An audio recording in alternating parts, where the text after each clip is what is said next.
এসএলএসটির result তো খুব তাড়াতাড়ি আসতে যাচ্ছে। এখন ইন্টারভিউয়ের প্রিপারেশন আমাদের নিতে হবে। অনেকে শুরুও করে ফেলেছো। তো অনেক দিন ধরেই রিকোয়েস্ট আসছিল যে স্যার একটা ভিডিও বা সাজেশনস, প্রচুর ফোন কলস এবং মেসেজ তো রয়েইছে যে ইন্টারভিউয়ে কী প্রশ্ন ধরবে, কীরকম হবে। তো ইন্টারভিউয়ে কী প্রশ্ন ধরবে আমিও জানি না। তো তাহলে আমি ভিডিও কেন করছি? আমি এই ভিডিওতে কি রেখেছি দেখো। 12-14 বছর আগে আমার ইন্টারভিউ বোর্ড কেমন ছিল এটা আমি শেয়ার করব আজ। তার সাথে দীর্ঘ 17 বছর honours, master degree, SSC, PSC পড়ানোর এবং সেই ছেলে মেয়েদের যে অভিজ্ঞতা যেটুকু আমি জানি সেটুকু তোমাদের সাথে শেয়ার করব। আর কি করব? আর করব আমার কিছু ইনটিউশন বলতে পারো, যেগুলো সচরাচর এখনও পর্যন্ত ফেল করেনি, এবারও হয়তো করবে না। সো আমি যেগুলো বলবো সেগুলো শুনবে। ইন্টারভিউ হলে সেগুলোই ধরবে একেবারেই তার কোনো গ্যারান্টি নেই। তো একটা বিধিবদ্ধ সতর্কীকরণ থেকেই যাচ্ছে যে স্যার যেগুলো বলবেন সেগুলো ইন্টারভিউ বোর্ডে ধরবে না, এটা ধরে রাখবে। তো অনেক দিন ধরেই তোমরা পড়াশোনা শুরু করেছো জানি। আমি দুটো সেগমেন্টে ভাগ করেছি। আমি এই যে কথাগুলো বলতে যাচ্ছি বা জ্ঞান দিতে যাচ্ছি পাতি কথায়। তো ওই যে বললাম যে 12-14 বছর আগে আমার ইন্টারভিউ বোর্ড কেমন ছিল। আমাদের সময় তো ডেমো ছিল না। তো যেটুকু 4-5 মিনিট আমি ছিলাম বোর্ডে সেটা নিয়ে আমি বলবো। তারপরে প্রথমে আমি দুটো সেগমেন্টে ভাগ করেছি, যেটা হলো বিফোর ইন্টারভিউ, এই যে সময়টার মধ্যে দিয়ে তোমরা যাচ্ছ, সেই সময়টা আমরা কি পড়াশোনা করব, আর সেই দিনটাতে এক্স্যাক্ট ইন্টারভিউ ডেট তোমার যেদিন আসবে, তোমরা হয়তো এতদিন জেনেও ফেলেছো যে ইন্টারভিউটা হতে যাচ্ছে রিজিওনালি, তাই তো? রিজিওনাল যে অফিসগুলো রয়েছে, বাঁকুড়া বলো, বর্ধমান বলো, তো সেক্ষেত্রে ওর তো গেজেটেই দেয়া ছিল যে রিজিওনালি হবে। সুবিধাও আছে, অসুবিধাও আছে। পরিচিত থাকলে তো সুবিধা, হয়তো পরিচিত পেয়েও যাবে কোনো প্রফেসরকে। তো আমি বলি যে এই ইন্টারভিউ বোর্ডে কারা থাকবেন, মোটামুটি যেটা জানা যাচ্ছে যে একজন সাবজেক্ট এক্সপার্ট থাকবেন, সেটা দুজনও হতে পারে, মানে প্রফেসর অবশ্যই। তারপরে থাকছে রিজিওনাল নমিনি বা তার রিপ্রেজেন্টেটিভ, আর তার সাথে থাকবে সেন্ট্রাল নমিনি বা তার রিপ্রেজেন্টেটিভ। এরা সবাই অধ্যাপনার কাজে যুক্ত, হাইলি কোয়ালিফাইড সবাই, প্রত্যেকেই স্বনামধন্য শিক্ষকেরাই থাকবেন, অধ্যাপকেরা। তো এবং 3 জন, তার সাথে আর একজন থাকতে পারে, 4 জনের বোর্ড হতে পারে। ওকে, তো রিজিওনালি হচ্ছে সেটা আমাদের পক্ষে সুবিধা এই কারণে, যেহেতু বাড়ির থেকে কাছে বা কলকাতা আমাদের যেতে হচ্ছে না। তো এই জায়গাটাতে শুরুতেই আমি বলবো যে কি কি পড়তে হবে এটা নিয়ে অনেকেই ইংলিশ সাবজেক্টের এখনও সেরকম কেউ বলেছে বলে আমি জানি না। তো নর্মালি আমার ভিডিও দেখার সময় হয় না বাকিদের। তো কি পড়তে হবে, ইন্টারভিউ বোর্ডে কেমন করে বসবো, কীভাবে ঢুকবো, কীভাবে কথা বলবো, এই নিয়ে কথাবার্তা খুব হয়, কিন্তু আলটিমেট দেখো যে সাবজেক্টকে মাস্টার করতে পারবে, one who masters his subject, সেই কিন্তু ক্র্যাক করবে এই জায়গাটায়। রিটেন তো ভালো করতেই হবে। তো কাট অফে আমি যাচ্ছি না, আমার জানা নেই কাট অফ কত হবে। সো কাট অফ হাই হবে, এটুকু আমরা সবাই জানি। কাট অফ কত করে চিৎকার করে আমার কাছে কোনো লাভ নেই, আমি কোনো প্রেডিকশন দিতে চাই না। তো কি পড়বো এই জায়গাটা কিন্তু খুব জরুরি, এটা নিয়ে আমি বেশিক্ষণ বলবো, কারণ যে কটা দিন আছে তোমরা আমি যেগুলো বলছি চেষ্টা করো, মনে হয় হেল্প হবে। তো প্রথম হচ্ছে এর কোনো সিলেবাস হয় না, তাই তো? ইন্টারভিউয়ের কোনো সিলেবাস হয় না, এটা প্রথমে জানতে হবে। এবং আমরা প্রথম যেটা করব সেটা হচ্ছে সিবিসিএস সিলেবাস। সিবিসিএস সেন্ট্রালি যে একটা সিলেবাস চলছে ইংলিশ অনার্সের এবং মাস্টার্সের, অনার্সটাই আমি ধরবো। তো তোমরা যে ইউনিভার্সিটি থেকে পাশ করেছো সেই ইউনিভার্সিটির বর্তমান সিবিসিএস সিলেবাসটা ইন্টারনেট থেকে ডাউনলোড করে ফেলো। ওকে, এবং সেখান থেকে ওয়ার্কসগুলো খুব ডিটেলে হয়তো পড়তে পারবেন, দেখবে কিছুটা মিল থাকছে, অনেকটাই মিল পেয়ে যাবে তোমরা তোমাদের সময়ের পড়ার সময়ের সাথে সাথে এখনকার যে সিলেবাস। এবার যে জিনিসগুলো মিল নেই সেই জায়গাটা একটু উইকি থেকে দেখে যাও, খাতায় নোট করে রাখো সেই ওয়ার্কসগুলো। কেন বলছি, কারণ ইন্টারভিউ বোর্ডে কারা থাকবে? স্যারেরা, প্রফেসরেরা, যারা প্রত্যেক দিন ওই কলেজের অনার্সের সিলেবাসটা পড়াচ্ছেন। তাহলে খুব স্বাভাবিকভাবেই ওই জায়গা থেকে প্রশ্ন হওয়াটা কিন্তু খুব স্বাভাবিক, তাই তো? সবার প্রথম আমি যেটা নিয়ে রোজ সকাল বিকেল ডিল করছি, আমি যেটা পড়াচ্ছি কলেজে ইউনিভার্সিটিতে, সবার প্রথমে আমি সেখান থেকে প্রশ্ন করব। তো এটা ধরেই নেওয়া যায় যে তুমি ধরেই চলো যে দেখো, যেহেতু রিটেন পরীক্ষাটা অনার্স এমএ সিলেবাসকে বেস্ট করে, ইন্টারভিউটাও খুব স্বাভাবিকভাবেই অনার্সের উপরে বেস্ট করে প্রশ্ন হবে এবং তার সাথে আরও কিছু প্রশ্ন হবে, আমি সেগুলো বলবো।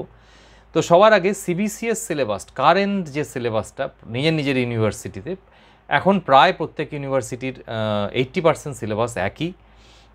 বেশ কিছু ইন্ডিয়ান লিটারেচার ঢুকেছে, কালিদাস, ওগুলো একটু আধটু জেনে যাও, খুব ডিটেল আমি বলবো না। আমি বলবো উইকির ফার্স্ট পেজ, ওই ওয়ার্কসটা লিখে এবং অথারটা লিখে ফার্স্ট পেজ যেটুকু আসছে সেটুকু জেনে যাও, দ্যাট উড বি এনাফ। ওকে, এবার তার সাথে তোমার যে সিলেবাসটা ছিল, তুমি যে সালে পাশ করেছিলে অনার্স বা মাস্টার্স, সেই সিলেবাসটা কিন্তু ভালো করে দেখে যাবে। ওকে, তাহলে এটা একটা কিন্তু 2-1 দিনের পড়ার বিষয় নয়, এটা বেশ কিছুদিন সময় লাগবে। তাহলে এটা ভালো করে আমাদের দেখতে হবে। এরপরে আমরা যেটা পড়ব সেটা হচ্ছে all poems and pros from class 5 to 12। হ্যাঁ, 5 to 12 এটা দেখতে হবে। ওকে, তো ভালো করে যারা টিউশন পড়ায় তাদের তো ভালো করে করাই আছে, যারা পড়ায় না তারা বই কোথায় পাবে? বই যদি জোগাড় করতে না পারো, অনলাইনে just WBBSE, West Bengal board of secondary education লিখে ক্লাসটা দিয়ে ইংলিশ বুক বললেই তোমরা PDF পেয়ে যাবে। সেই জায়গাটা থেকে তোমাদের ডেমো তৈরি করতে হবে। আজকে আমার ডেমোর ক্লাস নয়, আমি ডেমো নিয়ে খুব একটা কিছু বলবো না, সামান্যই বলবো শেষের দিকে, কিন্তু বাকিটা নিয়ে আজকে আমি আলোচনা করতে বসেছি। তো ধরো ক্লাস 10-এর যদি আমাকে একটা ডেমো তৈরি করতে হয়, আমি বলবো যদি একটা খুব ভালো কবিতা মাই ওন ট্রু ফ্যামিলি, যেটা টেড হিউজেসের লেখা, টেড হিউজ সম্পর্কে ডিটেলে জেনে যেতে হবে, কবি পরিচিতি, ডেমো নিয়ে আমি বলবো, আজ বলছি না। আর ক্লাস 12-এর উপর যদি করতে হয়, আমি বলবো হক রুস্টিং করতে পারো, সেকেন্ড কামিং করতে পারো। যেহেতু এই দুটো কবিতা অনার্সে বা মাস্টার্সে পড়ানো হয় বিভিন্ন জায়গায়, তো তোমরা এই জায়গাটা ধরতে পারো, তাহলে কি হবে, এটা তোমরা একটা স্ট্রং জায়গা তৈরি করে যেতেও পারবে এবং ইন্টারভিউ যিনি নিচ্ছেন তিনি কিছু খোরাকও পাবেন তোমাকে প্রশ্ন করার, অথচ তুমি সেই প্রশ্নগুলো উত্তর করতে পারবে। অ্যাকচুয়ালি নর্মালি কী করতে হবে আমাদের, we must control the interview. ঠিক আছে, যারা বসে রয়েছে আমার টেবিলের ওই প্রান্তে তাদেরকে কন্ট্রোল করতে দিলে হবে না। You must control the interview একদম প্রথম থেকে শেষ পর্যন্ত। ঠিক আছে, সেই জায়গাটা আস্তে আস্তে তৈরি করতে হবে যে আমি ইন্টারভিউ যারা নিচ্ছেন তাদেরকে আমি আমার চলার রাস্তায় তাদেরকে নিয়ে আসব, আমি যে রাস্তায় স্ট্রং সেই রাস্তায় তাদেরকে নিয়ে আসব। ঠিক আছে, তবেই তো খেলাটা জমবে, তাই না? সো সেই জায়গাটাতে, এবং একটা জিনিস মনে রাখবে যে আমি যে বিষয়টা বলছি তার পুরোটা কিন্তু আমি বলবো না, আমি কিছুটা রাখবো, কিছুটা রেখে বলার চেষ্টা করব। তো ঠিক আছে, আমরা এই কবিতাগুলো করে ফেললাম। এরপরে থার্ড যে পয়েন্ট, যেটা আমাদের পড়াশোনাটা খুব ভালো করে ডেপথে গিয়ে করতে হবে, সেটা হচ্ছে হিস্ট্রি অফ ইংলিশ লিটারেচার, যেটা এখনকার ছেলেমেয়েরা প্রায় নেগলেক্ট করে।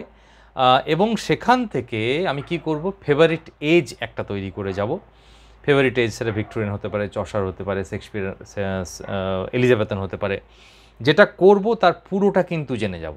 ঠিক আছে, সো একটা ফেভারিট এজ করব, সেখান থেকে একটা ফেভারিট পোয়েট করব, ফেভারিট পোয়েট এবং ড্রামাটিস্ট, কিছু সেই এজগুলোর কিছু ওয়ার্কস, এপক মেকিং ওয়ার্কস, সেগুলো জেনে যাব। তার জন্য তোমরা Albert, WJ long, Andrew Sanders, Michael Alexander, যেটা হাতের কাছে আছে, এখন আর বই কিনতে যাওয়া দরকার নেই, যেটা হাতের কাছে আছে মোটামুটি আউটলাইনগুলো জেনে যেতেই হবে। হিস্ট্রি অফ ইংলিশ লিটারেচার কিন্তু একটা বড় প্রশ্ন করার জায়গা, সেখানে যদি আমি বলতে না পারি তাহলে কিন্তু বিপদ। So history of English literature হয়ে গেল। এবার রিসেন্ট লিটারেচার, এই যে ধরো নোবেল প্রাইজ পাচ্ছে, রিসেন্ট যে লেখাজোখা দুটো, একটা হচ্ছে যে আমি কতটা আপ টু ডেট, এটা আমার একটু আধটু জেনে যেতে হবে, খুব ডেপথে নয়, খুব ফেমাস ওয়ার্কসগুলোই জানতে হবে। এবার we must know few important current topics, current affairs till the interview day, তার আগের দিন পর্যন্ত, এবং সেই দিনের কারেন্ট অ্যাফেয়ার্স করতে হবে বিভিন্ন বই থেকে। তোমরা অনেক কম্পিটিটিভ এক্সাম দিচ্ছ, সেখান থেকে কারেন্ট অ্যাফেয়ার্স কিছু করে যেও।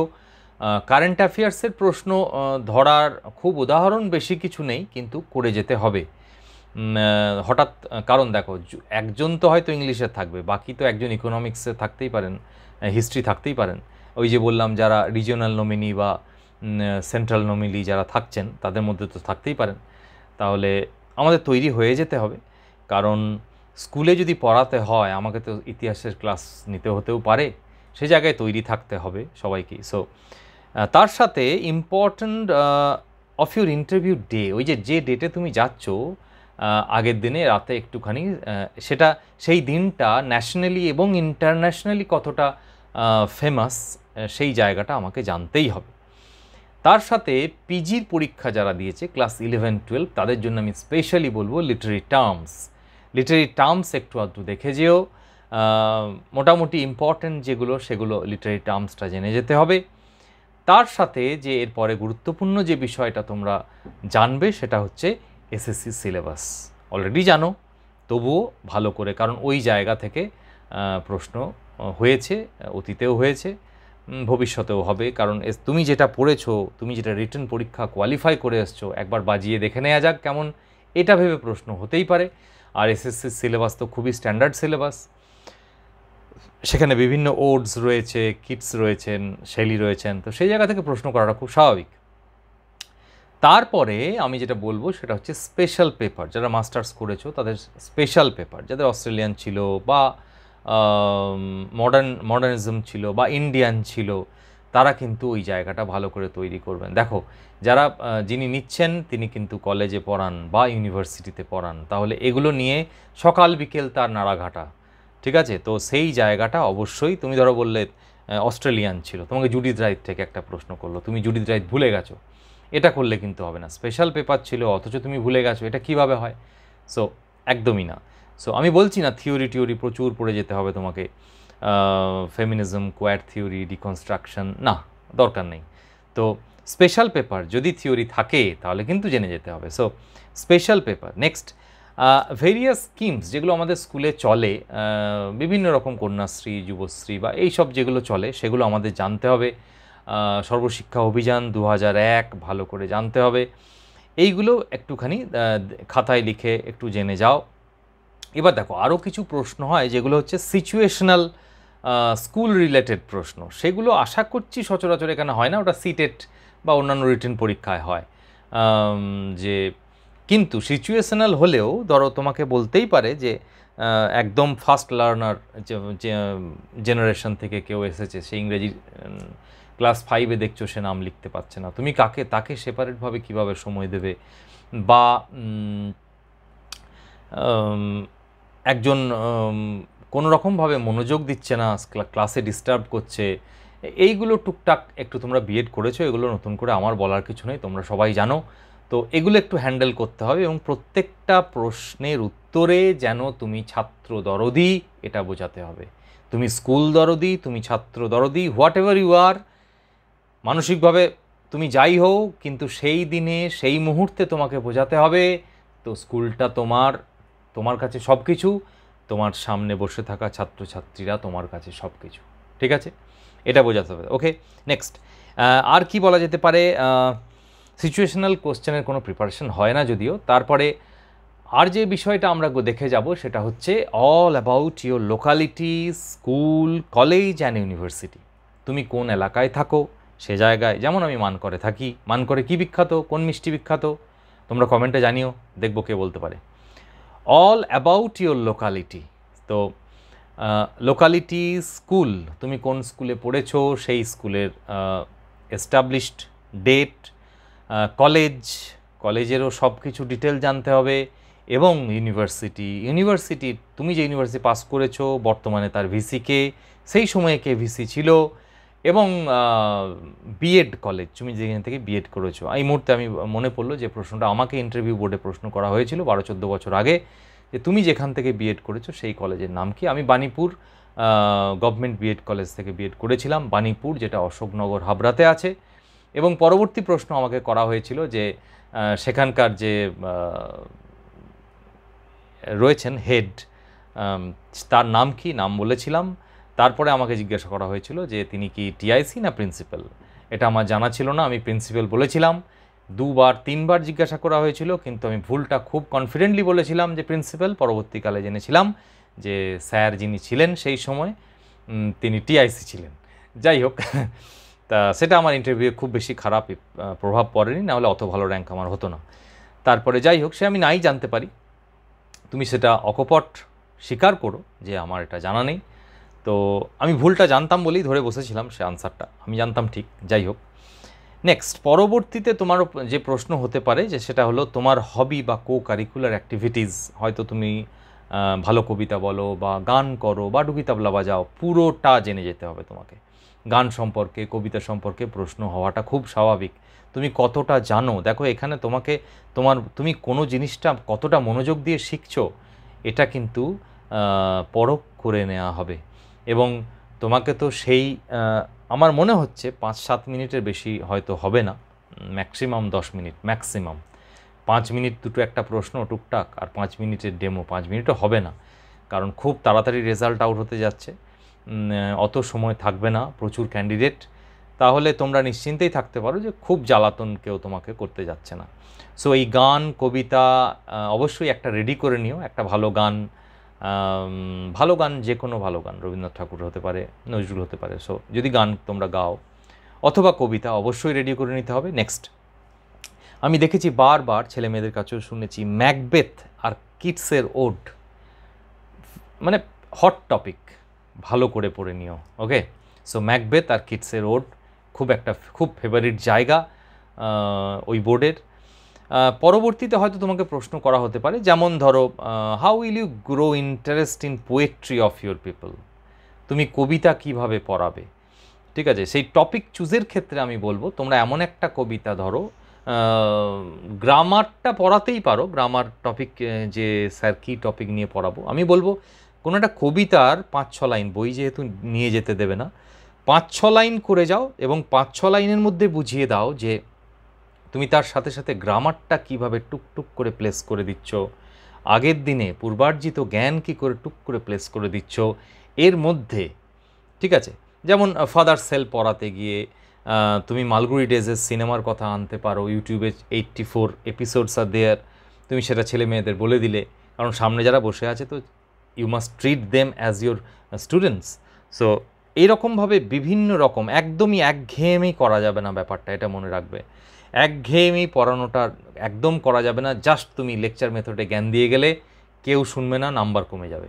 সো সেই জায়গাটা একটা ড্রামাটিক ব্যাপার, যেমন মাই ওন ট্রু ফ্যামিলি, এটা পড়াতে গিয়ে টেড হিউজেস সম্পর্কে টুকটুক করে আমি বলে দিলাম, হিস্ট্রি অফ ইংলিশ লিটারেচার দেখে তার একটু শালটাল দিয়ে মুখস্থ করে জেনে যেতে হবে এগুলো। তার সাথে মাই ওন ট্রু ফ্যামিলি সেই জায়গায়, বা আওয়ার রানঅ্যাওয়ে কাইট, আমি বলবো না গদ্য পড়াতে, কারণ গদ্য পড়াতে গেলে বইয়ের প্রয়োজন পড়বে, কিন্তু 4-5 লাইন কবিতা সহজেই মুখস্থ হয়ে যায়। বা নর্থ শিপ তোমরা পড়াতে পারো, খুব ভালো কবিতা, যে জায়গাটা একটা মোটো রয়েছে, একটা শিক্ষা, আমি বেশ কিছুক্ষণ জ্ঞান দিতে পারবো ওই জায়গাটায়।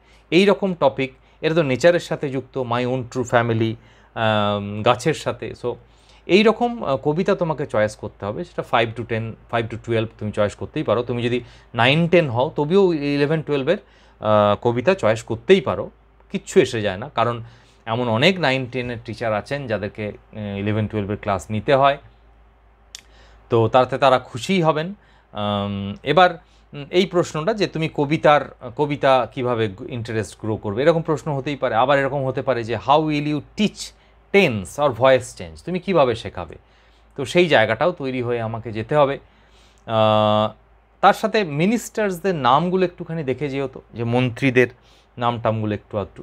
যাই হোক, এই ভিডিওতে আমি এই কটা বললাম, পরবর্তী ভিডিওতে আমি আসবো। এবার আমি চলে যাচ্ছি সেকেন্ড পার্ট, যেটা হচ্ছে ওই একদম অন দ্য ডে, সেই দিনে আমরা কি কি করব। ঠিক আছে, এটা তো গেল আগের প্রিপারেশন, কি করে যাব, কি পড়বো এতদিন ধরে। তো এর পরেও আমি ভিডিও আনবো। এবার এটা পুরোটা শেষ পর্যন্ত দেখবে, আমার মনে হয় উপকার হবে। এবার সেই দিনটাতে প্রথম মনে রাখতে হবে আমাকে, ডোন্ট প্যানিক, ভয় পাবে না। ভয় পেলে কিন্তু সব একদম ঘেঁটে যাবে। ওকে, ভয় পাওয়ার কিচ্ছু নেই। ঠিক আছে, হ্যাঁ ভয় পাওয়ার অনেক কিছু আছে, কিন্তু বোঝানো যাবে না ভয় পাচ্ছ তুমি। ওকে, সো এটা রিহার্সাল করতে হবে একটু আধটু। এবার দেখো, রিহার্সাল তুমি আয়নার সামনেই করো, যারা অনেকে বলে আয়নার সামনে করো, তোমার স্টুডেন্টদেরকে বসাও, বাবা মাকে বসাও, কিচ্ছু এসে যায় না। তুমি বাবা ওইদিকে ওই দিন ওই কাঁপতে কাঁপতেই ঢুকবে ওই রুমে।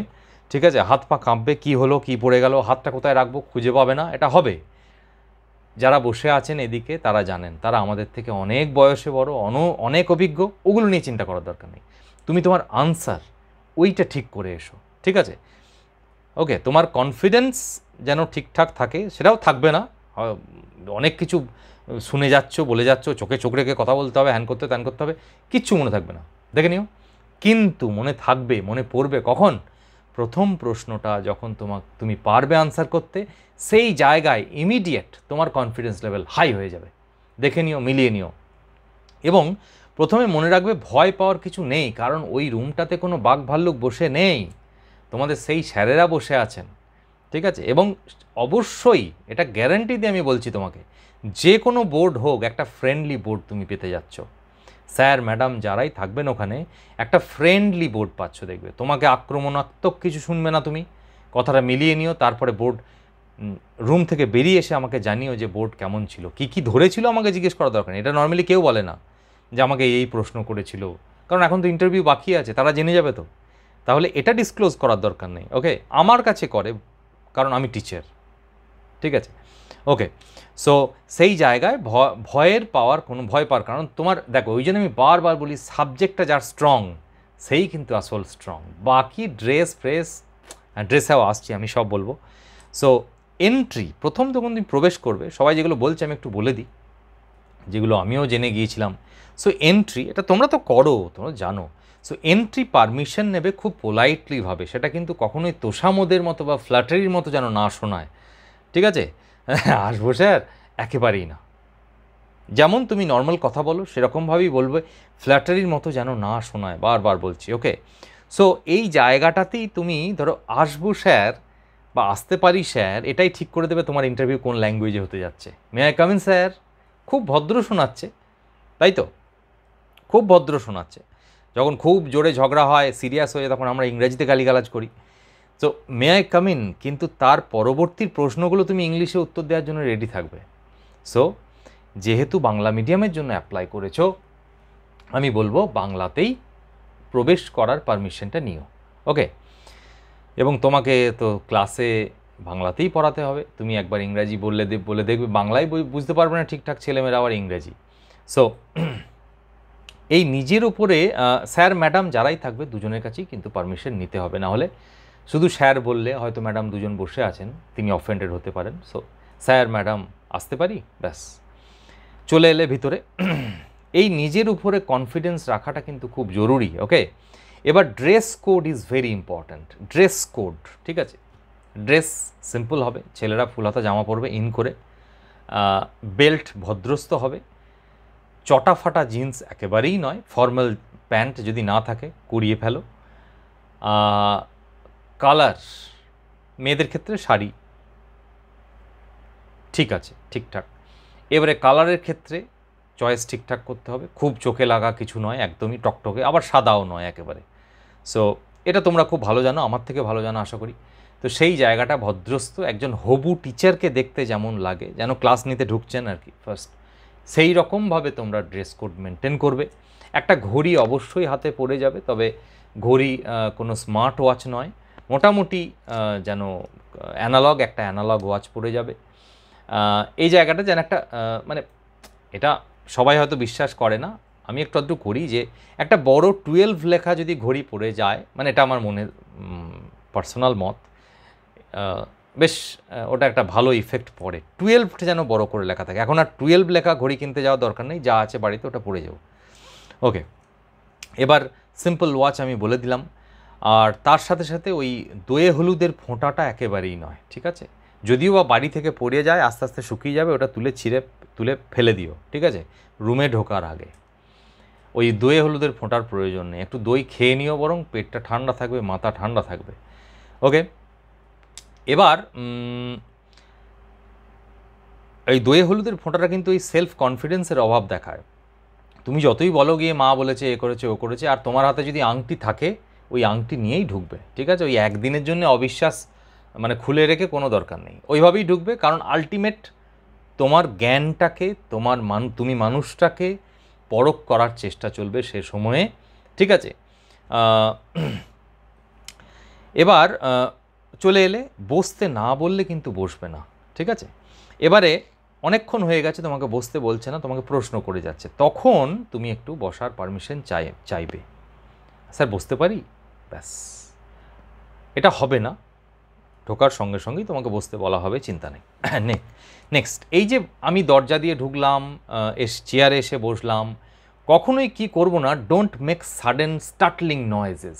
ধুম করে ব্যাগটা রাখলাম, ভ্রম করে চেয়ারটা সরালাম, ধরাম করে দরজাটা লাগালাম, এটা একেবারেই করবে না, ঠিক আছে? বি ভেরি কেয়ারফুল, এটা একদম করবে না। টেবিলটাকে টানলাম বা চেয়ারটাকে সরালাম, এটা করবে না।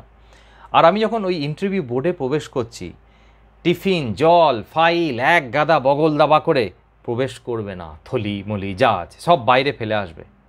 শুধুমাত্র তোমার যে ফাইলটা, যেখানে তোমাকে সই করাবে, এগুলো দেখে ইন্টারভিউয়ের যে লেটারটা, সেই পেপারগুলোর ফাইলটা শুধু নিয়ে যাবে সঙ্গে, ঠিক আছে? আর তোমরা এক্সট্রা কারিকুলারের যেসব যদি কোনো সার্টিফিকেট থাকে, 7th ইয়ার 8th ইয়ার কী সব হয়, ছবি আঁকার, সেগুলো নিতে পারো। এবার যারা ছবি আঁকে তারা কিন্তু 2-1টা ছবি সঙ্গে নিয়ে যাবে, 2টো 1টা, বেশি নয়। সো দেখতে পারেন। হয়ে গেল। এবার এই যে তুমি প্রবেশ করলে, এই কনফিডেন্স যেন মানে তোমার বডি ল্যাঙ্গুয়েজে প্রকাশ পায়, এটা ঠিক আছে? স্ট্রেট হয়ে বসতে হবে, আমাদের বসাটা যেন ঠিকঠাক হয়। তো ঠ্যাংয়ের ওপর ঠ্যাং তুলে নয়, হাত পা কাঁপবে তখন একটু আধটু, চিন্তা নেই। তো সেই সময় বসাটা অন্তত মেরুদণ্ডটুকু সোজা রেখো আর মাথাটা ঠিক রেখো। ওকে, এবার ফার্স্টে তুমি একটা রেডি করে যাবে 4-5 লাইনে, তোমাকে বলা হতে পারে যে ইন্ট্রোডিউস ইয়োর সেলফ। মোটামুটি একটা রেডি করবে 4-5 লাইন, যেখানে মোটামুটি বোঝাবে তুমি যে তুমি ভয়ঙ্কর রকমভাবে ইংরেজি সাহিত্য ভালোবাসো, ঠিক আছে? এই ইংলিশ লিটারেচারের প্রতি ভালোবাসা যেমন প্রতিটি কথায় প্রকাশ পায়, এটা একটা তৈরি করে নিও। এবং তুমি কেন স্কুলে পড়াতে যাচ্ছ এটা অবশ্যই ভালো করে ঠিক ঠিক যুক্তি দিও, সেই জায়গাটা তৈরি রেখো। Next, higher study, NET SET, MPhil, PhD তোমার আছে কি? আমার থাকলে আমি বলবো কি? হ্যাঁ, নিশ্চয়ই বলবে, অবশ্যই বলবে, লুকোবে না। কারণ দেখো, তোমাদের হয়তো অনেকে এই যুক্তি দিতে পারে যে নেট সেট পাস করেছে, পিএইচডি করছে, তাহলে তো স্কুলের চাকরিও করবে না, পরে চলে যাবে। আচ্ছা, সিএসসির অবস্থা তোমরা সবাই জানো, নতুন করে বলার কিছু নেই। এবং যারা চেয়ারের ওই প্রান্তে বসে আছে তারা আরও ভালো জানেন। এটা কি হবে, এতে আমার কি হেল্প হবে আমি যদি বলি, তাহলে এটুকু বুঝবে যে এই ছেলেটা বা মেয়েটা অন্তত বিএডটা করে চুপচাপ বসে নেই। এমন অনেকে তোমাকে শেখাবে যে বলবে আমি টিউশন পড়াই। হ্যাঁ, টিউশন পড়ালে অবশ্যই বলবে, কিন্তু নেট পাস করেছো তুমি, এটা এক্সট্রা ক্রেডিট, এটা একটা অলিখিত নাম্বার তুমি পাবে। কারণ এক্সট্রা যে মেরিটটা তোমার রয়েছে, এক্সট্রা সার্টিফিকেটটা রয়েছে, তার কিন্তু মূল্য আছেই। নেট সেট কিন্তু সবাই পাস করতে পারে না, পিএইচডি কিন্তু সবাই করতে পারে না। হ্যাঁ, তোমার পিএইচডি চলছে, রেজিস্ট্রেশন হয়নি বা হয়ে গেছে, প্রত্যেকটা জিনিস বলবে। ধরুক না আমাকে প্রশ্ন, আমি পারবো। এই কনফিডেন্স নিয়ে যেও, অবশ্যই জানাবে, লুকোবে না, কারণ সব সময় তারা হাইলি কোয়ালিফাইড টিচারই চায়। ওকে, নেক্সট, আই কন্ট্যাক্ট সবাই বলে, অবশ্যই যে প্রশ্ন করেছে তার দিকে চোখের দিকে তাকিয়ে কথাটা বলো, আনসারটা করো। তারপরে একজন এই জায়গায় আনসার করতে করতে ডোন্ট হারি ইন আনসারিং, প্রশ্নটা করলো, তুমি সঙ্গে সঙ্গে হ্যাঁ কমন পেয়ে গেছি উত্তর বলতে শুরু করবে না। 2-3 সেকেন্ড একটুখানি সময় নিয়ে ওর মধ্যে একটু ঝালিয়ে নাও, তারপরে আনসারটা দাও, ঠিক আছে? একদম তাড়াহুড়ো করবে না, 2-3 সেকেন্ড সময় নাও। এবং ধরো দুজন একসঙ্গে প্রশ্ন করে ফেললে, আমি একজনের আনসার দিচ্ছি, তিনি একটা কিছু প্রশ্ন করেছেন, বাকি তার করতে করতে আরেকজন, আমার উত্তর শেষ না হতে হতে আরেকজন প্রশ্ন করলেন, তাহলে আমি তাকে বলবো স্যার বা ম্যাডাম আমি এই স্যারেরটা একটু বলে নিই, তারপর আপনারটা বলি, নেক্সট এটা বলে আমি যেতে পারি, এটা ইনকমপ্লিট রেখে ওটা নয়, ঠিক আছে? এবং সব থেকে গুরুত্বপূর্ণ বিষয়, ওই স্যার বা ম্যাডাম পরবর্তী সেকেন্ডে যে প্রশ্নটা করেছিলেন তোমাকে কিন্তু মাথায় ধরে রাখতে হবে। তুমি আরেকবার বলতে পারবে না যে স্যার বা স্যার হ্যাঁ স্যার আপনি যেন কী বলছিলেন একটা প্রশ্ন, ব্যাস হয়ে গেল তাহলে, ঠিক আছে? কারণ ক্লাসরুমে তো 100-150 ছেলে, কে কী প্রশ্ন করেছে তোমাকে তো মনে রাখতে হবে। তুমি যদি দুজনের নাটা না মনে রাখতে পারো তাহলে অতজনের মনে রাখবে কীভাবে? তাহলে সব কিছু দেখো, একটাই রহস্য ইন্টারভিউ ভালো হওয়ার, জাস্ট কিপ কাম অ্যান্ড কুল, মাথাটা ঠান্ডা রাখো। একটা বড় গণ্ডি পেরিয়ে এসেছো, তাই তো 60টা কোশ্চেনের, এটা তুলনামূলক ছোট পাহাড়, এটা টপকে যাবে শুধুমাত্র মাথা ঠিক থাকলে, মাথা ঠান্ডা রাখবে একদম, এটাই মূল মন্ত্র, আর কিচ্ছু নয়। টেনশন করলে জানা জিনিস ভুল বলে আসবে, দেখে নিও, এটা হবেই। সো উত্তর খুব বেশি বড় করবে না, প্রথম কথা হচ্ছে, তাহলে কিন্তু নিজের ফাঁদে নিজেই পড়বে। ওনারা কী করবেন, তোমার উত্তর থেকে পরের প্রশ্নটা খুঁজে বের করবেন, এটা হয়েছে এবং তোমার ক্ষেত্রেও হবে। জানি না এমন একটা টার্ম ধরুম ধারম করে ডিকনস্ট্রাকশন বলে দেবো, কুয়ার থিওরি বলে দেবো, একদম করতে যাবে না। এই টার্মিনোলজি দুমদাম করে একটা করে টার্ম বলে দেওয়া, এমনভাবে ধরবে সাঁড়াশির চাপ, ছেড়ে দেমা কেঁদে মাছি অবস্থা হবে। সো যেটুকু জানো, পাকামি করার কোনো প্রয়োজন নেই। প্রচুর গিয়ে থিওরি কপচালে, ওখানে থিওরি পড়াতে লাগে না বাবা 12 পর্যন্ত, কিন্তু তারা সব জানে, তোমার থেকে অনেক বেশি থিওরি তারা জানেন।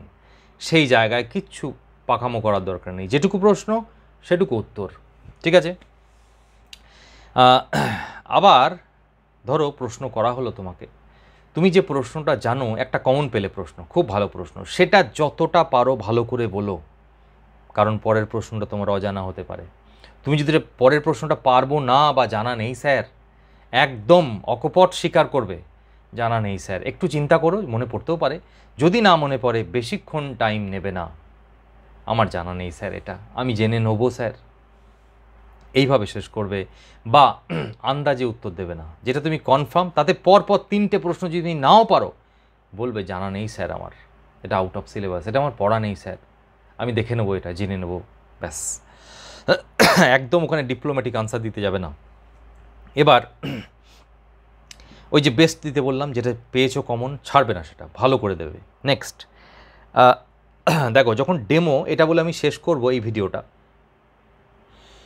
আমার দাদা যখন আমাকে প্রথম বাইক শিখিয়েছিল তখন এই কথাটা বলেছিল যে তুই যখন বাইক নিয়ে রাস্তায় বেরোবি, মনে রাখবি রাস্তার সবাই অন্ধ, কেউ চোখে দেখতে পায় না, একমাত্র তুই দেখতে পাস। সেরকমভাবে আমি যখন ডেমো দেবো বোর্ডে, আচ্ছা এই বোর্ডটা না, এটা আমি নেট পড়াচ্ছিলাম সেই সময়, এটার সাথে কোনো সম্পর্ক নেই। সো যখন তুমি বোর্ডে পড়াবে, তখন যারা বসে রয়েছেন, মানে ওই স্যারেরা, তারা কিন্তু তোমার তখন ছাত্রছাত্রী, মনে রাখবে তারা কিচ্ছু জানে না। আমি আগের দিন পূর্বার্জিত জ্ঞান এটা বলেছিলাম বলে শুরু করবে, বোর্ড ওয়ার্ক করবে, পরিষ্কার পরিচ্ছন্নভাবে করবে, বানান ভুল যেন বোর্ডে করে ফেলো না, সেটা প্র্যাকটিস করো বাড়িতে একটুখানি, যে আমি ওটা তুমি একদম পুরো সেট টপিক পেয়ে যাওয়ার চান্সই বেশি, যে পড়াও তুমি এবার কি পড়াবে, এরকম হতে পারে। অথবা ওনারা যদি বলে দেন তাহলে তোমার কপাল খারাপ, হয়তো তোমার ওটা রেডি নেই, কিন্তু ঘাবড়াবে না, যেটুকু জানো আস্তে আস্তে আস্তে আস্তে করে ফেলার চেষ্টা করবে। ওকে, রিপিট করবে না, একটা কথা বারবার 2বার 3বার রিপিট করে টাইমটা নেওয়ার, ওনারা সব বোঝেন, চিন্তা নেই, কে চালাকি করছে কি করছে, একদম না। তুমি যা সেটা প্রেজেন্ট করো, তাতে চাকরি হওয়ার হলে হবে, নাহলে হবে না। কারণ তুমি যেটা নও সেটা কোনো রকমভাবে তুমি প্রেজেন্ট করতে পারবে না। হোয়াট এভার ইউ আর, ঠিক আছে? আমরা ইনবর্ন টিচার কেউ নই, তাই না? আমরা বিএডি কিছু শিখেছি, আমরা পড়াতে ভালোবাসি, এইটাই আমাদেরকে বোঝাতে হবে যে আমি দরদ নিয়ে পড়াচ্ছি, ভালোবেসে পড়াচ্ছি, এবং কোশ্চেন আনসার মেথডটা যেন একটু থাকে। একটা প্রশ্ন করে দিও পড়াতে পড়াতে, কবিতা ধরার চেষ্টা করো, আর চিন্তার কিছু নেই, রেজাল্ট বেরোক। যেগুলো বললাম কতটা কাজে লাগলো বা কেমন লাগলো অবশ্যই কমেন্টে জানিও, সাবস্ক্রাইব করো আর লাইক করো যদি লাইক করার মতো হয় এই ভিডিওটা। আর সবসময় পাশে আছি, প্রশ্ন করো, যদি কিছু প্রশ্ন থাকে সবসময় আছি। ওকে, বেস্ট অফ লাক।